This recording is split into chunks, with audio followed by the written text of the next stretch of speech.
Happy Thursday, everybody. Welcome to Bearcats Daily. I am your host, as always, Blake Thornton. Appreciate Fan Arts for making this possible, allowing us to have a place, build a community to talk about our favorite college, University of Cincinnati, and their athletic department. So, obviously, one day away from the weekend, we'll have our Friday special as always. But today we're going back into the coaching side of things a little bit, and I want to kind of use my reasoning as to why I think Satterfield will no longer be here at the end of this football season. Satterfield's record at UC, as we've discussed, he's 15-22 since he's been at the University of Cincinnati overall. He's 6-18 in the Big 12 Conference in his career. Now, there is a caveat to that. He did coach UC their first year into the Big 12. This was after Fickell's departure. We lost all those guys via the transfer portal and the draft. That was a big year, if you remember. So it was a very clean slate. So they go 3-9 in his first season, 1-8 in the Big 12. Their only win in the Big 12, the first one we ever got was against Houston. Fun fact, the only win that UC has ever had in the month of November under Coach Satterfield was that win against Houston in 2023. So we get our first win in the Big 12 against Houston in November of 2023. Since then, no wins in November, and we really, I don't think, have improved all that much. 2024, he goes 5-7, 3-6 in the Big 12. And then obviously last year they go 7-6, 5-4 in the Big 12. Liberty Bowl appearance where they get blown out by Navy because all the starters and everybody left. So, is that getting it done? Absolutely not. I am nowhere near being on board with this. I don't think that he has done anything to deserve another shot beyond this year. Because if you go beyond this year, at that point, you're no longer getting recruits. If they do nothing this year, and I know you're saying, well, he's got to rebuild the roster and all this. Well, guess what? That's his fault. That is his fault as a coach that he's had to rebuild this roster and start over in his fourth season. That is on him as a coach. And there's no defending it. There just isn't. You can't defend it. Look at Jordan Bichelle, the baseball manager for UC. He came in 2024 to a program that really, while not horrible, they were never known for baseball. UC's never been known as a baseball school. They're the first team out when it comes to Selection Sunday to get in the NCAA tournament his first year. Pretty solid. It's nothing. I like it. Okay, first year in. Second year in, as we all know, last year UC's a 3 seed. They set records and just had but what I call a coming out season, putting UC baseball on the map. And of course, this year, the amazing run that we had, a 2 seed, just missing a potential 1 seed and hosting a regional here in Cincinnati. A deep lineup, Big 12 player, the freshman of the year in Enzo. Nate Taylor, obviously a hometown kid, just blowing the doors off strikeouts. Quentin Coates hitting bombs left and right. He built a roster, he built a team, and has been successful with it. And he did that in 3 years. Did he have a little more probably in the tank when he came in than Satterfield did? Yes, baseball is a smaller roster. But guess what? He came in, he got the job done. He still built a roster, he still took what was there, and he put a winning product on the field. Satterfield didn't do that. We moved conferences is the only reason I'm giving him the benefit of the doubt for that first year. But now he'll have 3 full years at the helm, and in terms of recruiting, UC is falling behind in the recruiting world. These 3-star recruits are great. I know we have huge success at UC building these 3-star recruits up, but I don't trust Satterfield to be the coach to pull that off long term. I really don't. So, he's on the hot seat for coaching. There's a couple other names out there right now that are on the hot seat for coaching as well. And you can say what you want about these coaches. I'm just pointing it out. Mike Norvell, Florida State. Really had a down year last year. The ACC, the SEC, the Big Ten, they don't give a lot of chances to these coaches. There's too much money involved. Recruiting is way too competitive. You got to be winning, and you got to be on it every single year. Luke Fickell, since he has left UC, has not done anything in the Big Ten at Wisconsin. As a matter of fact, Fickell's head coaching career in the Big Ten is abysmal. Now, when he coached at Ohio State as the intern, and it was just a horrible season, he was young, first-time head coach, thrown into an interim position. Not on him. That's not necessarily his fault. He wasn't ready. And then, he obviously went back to assisting, got a head coaching job at UC, and the rest is history as we know it. But he's on the hot seat. Dave Aranda out of Baylor. He's on the hot seat, another Big 12 coach. Shane Beamer, South Carolina. Bill O'Brien, Boston College. These are all guys right now that don't know if they're going to have a job after this season. And I think Satterfield should definitely be included in that list. Now, does UC historically, especially with the new AD, are they willing to dump him and start with a new coach already? I would say yes, just because of pressure of playing in a Big 12 conference and trying to build this program with NIL money and getting sponsorships and all that. You have to win. It is a do or die in college sports. There's no time for losing. There's no rebuilding seasons even. That's why people who are on the Indiana train right now, I think, have a valid argument in Indiana being a national title contender again. College does give you the ability to be a dynasty caliber program. NFL, we've seen dynasties, but the league is so deep and so tough, it's not common. But in college, Alabama, Ohio State, there's a reason these schools are always in the mix. Consistent coaching staffs where the head coach is building his program and is there, winning and money invested. Now, winning is the key part of that. You look at guys who are currently on the rise who are winning at their program, but they're not giant schools. You have guys like John Summerall down there in Tulane. Tulane was making noise last year. They had a great time. Great season going for them. They're on the rise. Alex Galesh out of USF, South Florida, has been playing well. Jimbo Fisher has talked about a return to college football. He hasn't been coaching, but he's been looking to get back in. James Madison with Bob Chesney. Now, Chesney did inherit a program that Cincinnati built up for him, so that's going to get a little asterisk for me because he inherited an already thriving program. We can debate that. I have no problem with that, but just from where I'm sitting, that program has already come with a bit of success and caliber that I don't think he necessarily built. So you kick Satterfield out. He doesn't get there this year. Who would you hire? Personally, because of what he did, obviously I'm big on Luke Fickell.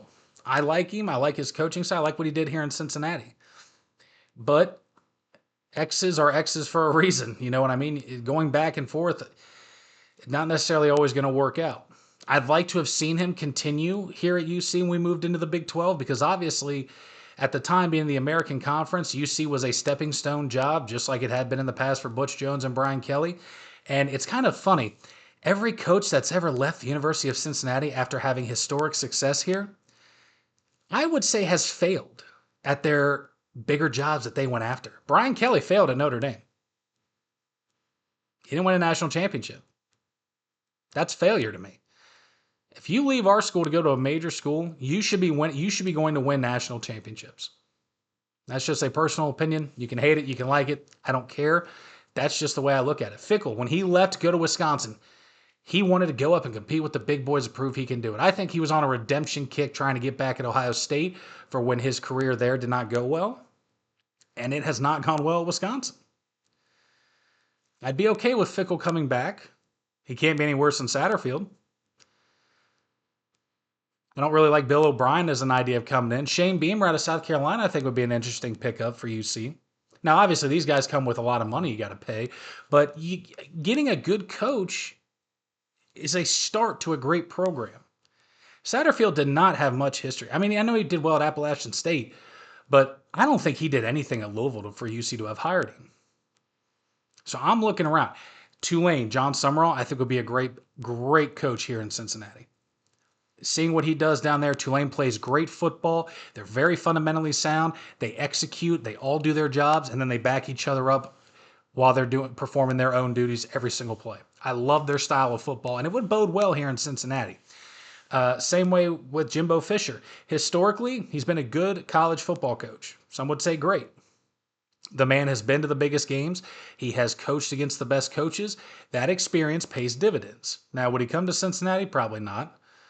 I'm sure he's going to want a boatload of money, but it's still an idea.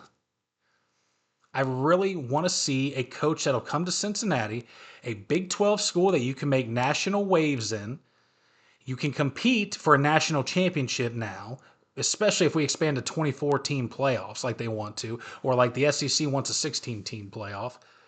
If you're UC, you should be salivating at the chance right now. Even though we all hate the expansion of the college football playoffs, we hate the schedule, it still allows teams into the dance that could make noise. And UC is the school that can really shake up the entire country of college football. And that should be just a hot seat for a coach to want to be in. They should want to come here for that opportunity. Whether they do or don't, it all depends on what Satterfield does this year, but I would hope that they would get rid of him and bring in somebody that not only is going to win, but can actually coach. And I don't think Satterfield can coach. He's 0-16 at halftime when they've been trailing. UC has never come back after halftime to win a football game under Satterfield. That's abysmal. That's telling me he can't coach. He can't go in and make halftime adjustments. They can't figure out what's going wrong and fix it. That to me is just not a coach. And once again, I will say it many times on this show, I don't believe in him as our coach. I never have. I want our team to be good. I still cheer for them, but it's always going to be in the back of our minds, Satterfield is not the guy for this school, plain and simple. Which kind of goes into our fan question for today that was approached to me. And because they know how I'm a bit of a realist when it comes to sports. When a team's bad, I'm going to say it, plain and simple. And they asked me if I had thought that UC has ever been close to a national championship. Basically, when was the closest time UC was ever to win a national championship in modern era? Obviously, we have some championships. They've got a football one. They've got 2 basketball ones. But in my personal opinion, the closest UC has been to winning a national championship is not the year we go to the college football playoffs against Alabama. It's not that. It is 1990 to 2000 basketball. For those of you watching this who are old enough to remember, might have been one of the best teams ever assembled by the University of Cincinnati that year. I'm just going to name off some of the players on this team. Kenyon Martin, Steve Logan, Kenny Satterfield, and a very highly recruited freshman, DeMar Johnson. Now, this team in 1990 and 2000, you can talk to any sports analyst. Bob Huggins will still say it to this day. He was the head coach of that team. They were built to win it all. There was not a team better out there. Going into the tournament, they had all the metrics, had UC as the number 2 team overall in that tournament. I'm not sure who was number 1. Every bit of my research kept saying UC was given the number 2 team in all the NCAA tournament that year. They spent 12 weeks at number 1 in the country. 28-2 record, and they went 16-0 against the Conference USA that year. They were a wagon, man. Watching them play, I've gone back and watched some of the games that I can find on YouTube and different places to watch. What a team. Kenyon Martin's defense was just as good as his offense. Steve Logan was all over the place. Satterfield obviously shooting, playing defense. That was such a fun team to watch. And honestly, I was 4 and 5 years old at the time. I can barely remember. There's glimpses of watching games with my father, but I know that is where my love of UC basketball started, and Bob Huggins. And to this day, that man, Huggy Bear, will always hold a special place in my heart. He is a gentleman. It was a pleasure to meet him. Just absolute honor across the board. Having met Steve Logan, I've met Satterfield as well. They've actually signed this poster behind me that I have that's signed by a bunch of the guys. They're what my love of UC started back in the day. But that team was just phenomenal. But we all know how the heartbreak ends, as always, with Cincinnati sports. 3 minutes into the Conference USA tournament, Kenyon Martin breaks his leg. And they go down to St. Louis in the Conference USA tournament. That loss probably cost them the number 1 overall seed. They go on to be upset by Tulsa in the second round of the NCAA tournament, and the season's over. That just you can go back and look at the faces of those guys on that team. Their hearts were ripped out. Kenyon Martin truly was the best player in the country, and he was the heart and soul of that team. And don't tell me one player doesn't make a team, because I'll sit there and argue with you every single time. They make teams. Cooper Flagg on Duke. Now, Duke had a great roster with Cooper Flagg, but Cooper Flagg was just heads above the rest when it came to talent. And Duke wound up winning a national championship. I don't think it can be understated how close UC was to a national championship that year. And it might go down as probably one of the saddest moments in Cincinnati sports history. Right up there with Carson Palmer in 2005 during the playoffs against Pittsburgh. The Jeremy Hill fumble. The Reds getting no hit in the playoffs by Rory Halladay, I believe, was the one that did it. You can fact check me on that. Been hitting the head a lot. It's just another long list entry of just the curse that is against Cincinnati sports. But yes, I believe, in my opinion, that that is the closest UC has ever been to a national championship in modern history, which to me is 1990 and on. And everyone can do their own time zones. So we can always just dive as deep as possible into that season, into that team. Kenyon Martin, all those guys. They'll always, that team will always go down as one of the best UC has ever had. I think it's the best team UC has ever had, and it's definitely the closest they've been. But the future's bright for chances to do it again. Not just in basketball. We got Coach Calhoun coming into town. He's a guy that can get UC back on the map. No doubt about it. Football can get there. We just got to get the right coach in the building. Baseball's right there. I love seeing what they're doing right now in baseball. I don't think there's a reason to say UC can't compete to host a regional next year, especially if they're able to keep most of the guys from this roster to come back. It's not over with and done by any means, but there is so much potential looking forward, and it's a lot to be excited about. But as we've done this week, we're going to go into our college football playoff predictions at this point. And if you remember, coming out of the first round, we had Notre Dame winning their matchup, Texas Tech winning their matchup, Indiana, and Georgia. So going into the quarterfinals, obviously, seeds are going to be aligned properly. With the Notre Dame win, they would then take on Miami, Florida. I got Miami winning that game. Miami's just loaded. I think that Notre Dame's strength of schedule this is where it would kind of hurt them in terms of the caliber of teams that they're going to start facing. I don't think the lack of experience in those higher games throughout the season comes in. Miami of Ohio gets the win. The 1-9 matchup would be Ohio State against Texas Tech. I think just that, that level of blue blood caliber program in Ohio State, they get the win and move on. 3-6 matchup. Texas going up against Indiana. I got to be honest. I like Indiana to pull the upset. I don't believe in Archie Manning. I don't believe in him. Indiana's going to be strong again this year. I know I had them as a 6 seed, but I think there's an easy chance they win the Big Ten back-to-back years. Look for Indiana to get that win. And the last quarterfinal matchup was Georgia against Oregon. The 2-7 matchup. Oregon is just so deep. I think that them being in the Big Ten and being so far out west, a lot of people don't think about them or pay much attention as they should. Oregon is a very good team. Look for them to be solid this year as well. A lot we talked about today, talking about Satterfield possibly leaving, not leaving, being fired. Historically, UC's run of coaches and just luck. The curse is lifting here in Cincy. It's always hard to be a Cincy fan because you're always thinking about that letdown. Like, okay, where's the other shoe going to drop and we just could get our hearts broken? I think that's starting to fade. You're starting to see the shift, and it starts at the University of Cincinnati and is spreading out through there. Let's get guys in town. Let's get them working, and let's build for this football season coming up. I'm as excited as you are. I promise you that. There's no better time of year than football. So in the meantime, make sure you hit that like and subscribe button. If you have any opinions, thoughts, questions you want to share, please put them in the comments below. And remember, tomorrow is Wear Red Friday. Remember, everyone deployed. I appreciate y'all joining me today. I will talk to you again tomorrow.